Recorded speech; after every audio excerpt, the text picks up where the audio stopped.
Hello, hello, hello! It's Stephanie here, and you can see that I have the lovely Leah Miller with me today. Hi. We don't usually have any guests on the Rent to Rent Success, they only get me. Oh, really? Yes. But today I wanted to talk about Leah's experience with Rent to Rent, and Leah is incredible. Leah's young. She'll talk to you about how old she is in a minute. But she got the property bug and went for it big time. And she's now doing amazing things. She's got an incredible YouTube channel, which you need to follow, guys. What do they need to follow? Just Leah Miller. If you search it, hopefully it'll come up. Leah Miller, and I'm going to put the link underneath. So make sure you subscribe to Leah. She really goes behind the scenes. She's got some serious setup in here, guys. It's like a studio. So we're filming this down in Birmingham at Leah's new apartment. So let me introduce you. Welcome to the show, Leah. Thank you. Thanks for having me. It's my pleasure. So we're going to talk about a subject that I don't normally talk about, as you guys know, which is rent-to-rent service accommodation. Yeah. So tell us the backstory, how you originally got into it. Yeah, so me and Mum had been on a few training courses, and they had kind of advised us that rent service accommodation was something that we should look at getting into. And in Birmingham, because I live in Birmingham, I've lived in Birmingham for nearly 3 years now, so they sort of advised us that Birmingham would be a really good place to do it. We then quite quickly ended up getting one, and that one was going quite well. So then I was like, okay, Mum, it's time to scale it up. And I went to view this one apartment in the Jewellery Quarter in Birmingham. We went to view the one, and it turned out that it was a block of 6 apartments. Love it. So I was like, oh wow, let's just take on all 6. As you do. I know. Mum was like, no, let's just take on 2. I was like, no, all 6. And they had free parking and things like that, so I was like, oh, it's perfect, and it's in a really good location. I ended up moving into one of the apartments, so that I was always on site. I ended up moving into one, and at first they were really successful. I think as time gone on, as time went on with the Birmingham market, it did start to become more saturated, just as more people got into it. And we have actually ended up giving them back now, so that we can focus on more buy, refurbish, refinance, and doing commercial to residential projects. But I feel like I've just waffled on there. No, it's good to know, because I'm going to bring this forward a little bit.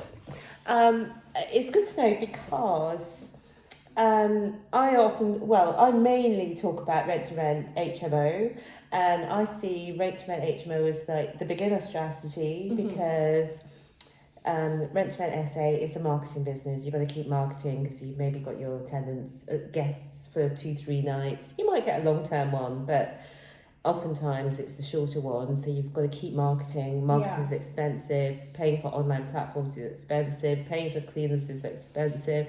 So although it's a high revenue business, it's also a high cost business. And there's a lot of logistics. It's 24/7. And people, irrespective of what price they're paying per room per night, they're looking for a 5-star experience as well. 100%. But although your properties looked absolutely incredible, because I saw pictures of them. So it's just interesting to hear people's perspective. And I've heard a lot of people who've gone into rent-to-rent SA and then found that actually the profits after everything, it's not where they want to put their time, because it's a lot of time that you have to invest for the profits. So I'm not saying don't go into it, guys, if it suits you, but just be aware that it is a high cost business, high logistics, high time input when you're going in, and that way you're not surprised when it works out like that. But tell us, Leah, what you're doing now, because I've seen you with a hammer and in your hard hat and all that on site. So now me and Mum are focusing on commercial to residential conversions. So we did one earlier last year, and that's a HMO. We turned it from a 2-bedroom HMO to a 5-bedroom HMO because one of the bedrooms was just absolutely massive. So we managed to split that, and at the minute we're now working on an older office, which we're turning into an 8-bed HMO. Wow. Yeah. So tell us about the 2-bed house to the 5-bed HMO. Can you give some headline figures or? Oh, well, so we brought it for 74. Yeah. We spent about 42 on the renovation. Yeah. Once we'd refinanced and everything, we ended up leaving about $9,000 in the deal. Wow. Yeah. That is incredible. Yeah. Love that one. And the tenants are kind of paying between $500 and $550 per room. So yeah, so it's out really well. I love that. So did you say 2 to 5? So that's about £1,000 a month then. Yeah. Well, even more actually. No, that's phenomenal. Yeah. Phenomenal. The numbers on that deal were so good, and me and Mum were saying that like it was so hard to find sort of the second deal because the numbers on that one were so good. Yeah. Yeah, but that one's quite interesting actually because it was being advertised to us as a commercial property. So we're like, oh yeah, it's commercial. Everybody thought it was commercial. And then Mom checked the planning portal and it turned out that it was always residential. So I think because everyone else was getting put off thinking like, oh, it's commercial, then yeah, we managed to get a bit of a steal. That's where the extra opportunity is in commercial, isn't it? Yeah, definitely. Well done. And how did you... Can you give tips for finding a property like that? Because obviously you looked at the floor plans and you could see, okay, this is a 2-bed house. This could be a 5-bed HMO. Yeah. Tips. I would say, I guess, yeah, the floor plan is key and sort of working out, is this logistically going to work for a HMO? Somewhere with 2 reception rooms on the bottom, they usually work because you can convert either one or both. Depending on the room sizes. So yeah, just check out the floor plan and the size of the rooms. I think 2 reception rooms does definitely always help because you can get the bottom bedrooms. So yeah, and one thing that obviously, and as well because the top bedroom that we ended up splitting was an L-shaped bedroom. Yeah. It worked really well to split it. Yeah. So yeah, those are my tips. Cool. I love that. And the second one, the office block, now that's a much bigger property in the first place. Yeah. So talk us through that one. Yeah, so when we'd finished the last one, I was kind of like, okay, we need to like get the next one like now. Literally, this property had been on Rightmove for about half an hour, and I saw it and I was like, that's the one. I was like, we need it. I was like, Mum, because she lives like really close to the property. I was like, Mum, you've got to drive around, like go and look at it. And luckily there was like a sort of sign that the vendor had put up with his phone number. So she kind of called him. We ended up viewing the next day and yeah, putting an offer in. And fantastic. And you got it, and it was an office block. Yeah. And you're turning it into an 8-bed. Yeah, turning it into an 8-bed HMO. I mean, even though it is an office block, it kind of is laid out like a house in a way. Yeah. So it's not like a hard conversion. Like I think we looked at a pub the other day to consider converting. And like when I viewed it, I was just like, I just don't even know how this will ever be a house. Like I was just like, no, this is too much.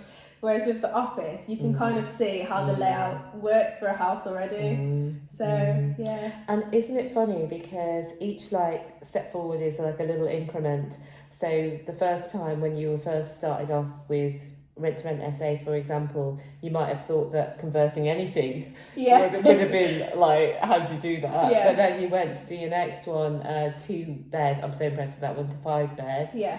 And then you thought, oh, right, okay, that was easy. And then you got onto the office. Yeah. I love it. So yeah, like slowly but surely, you'll just work up to the bigger deals, and it might seem like you start small, but eventually you'll get there. Like me and Mum have only been doing it like a year and a half. Really? Yeah, not long at all. I love that. Yeah, so I was like 21 when we got started. Yeah, that blew me away when I saw that. Because you've been on quite a few other people's channels as well now, and I've looked at those as well. Not stalking, you understand, but just taking interest. Yeah. But no, I love that because it's saying that just get started. Yeah. Actually, get started on the cash flow, and then buy as soon as you're in a position to. And is there anything you want to say about the process of like getting finance for the deals that might help? So for the first deal, we used bridging finance, And I'd say just don't be scared of bridging. I think that the the bridging broker that you go through, if they're a good person, they'll really help you through it. So I would say, like, don't be scared of bridging finance. And then we've ended up using a private investor for our second deal. And again, I'd say look into your network. You don't know, in maybe even your family, who might have money. So I think when people think about like raising finance, they're like, oh, I've got to go out to this networking meeting and meet all these random people and then ask them for 100 grand. It's like, no, like, try and look closer to home. That's interesting. I want to dig into that a little bit more, Leah. So would you say that's sort of a family and friends person who was already, or is it somebody who's more seen your YouTube or other? No, I wouldn't say they were family and friends, sort of like a distant person that sort of knew what we were doing and then offered to give us the cash. Lovely. And do you mind saying how much, or how much they put in, or is that going too personal? Because we haven't discussed what we would talk about. Yeah, well, it was just like the purchase price for the old office, and we put the deposit in as well. So lovely. Yeah. Fantastic. Well, I want to ask you, because I know that on your channel as well, you do talk a lot about mindset, because you have got like a phenomenal mindset. I just love when your mum says, let's take on 2, and you're like, let's take on 6, Mum. When you finish the first project, you're like, let's get the next project. Yeah. And you're, as you said, you were 21 when you started, and how old are you now? 22. I was going to say 24, but I was adding a few extra years in. To tell us about the mindset for success, you think, what's your secret? I think, do you know what? I think because I was quite young when I read Rich Dad Poor Dad, so I was about 15, 16, and I think that just changed me. I think it just completely changed me. And I think being so young as well, I guess I just saw life differently in a way. One really good book for motivation and about thinking bigger is 10X by Grant Cardone. He's very much like, you got to do everything bigger, you got to take more action. And definitely, if you can, listen to his book on Audible, because I think his voice is like really motivating. So I find you've just got to find different things that motivate you and find a strong reason why, and it'll keep you going. Definitely follow Leah on YouTube. That always fires me up when I see you in there. You. She gets right in there with the refurbs, with the hard hat on, doing stuff with the boxes. Pulling down walls, everything. I just kind of go in and go, oh, look, here's a strip height. When the contractors come in, I kind of stand back and let them crack on with it. But I love your hands-on way and the realness that you bring to like your blogs and everything. So is there any other things that you would offer to people who want to do the sort of deals that you're doing now? These bigger deals. Any like advice? Just go for it.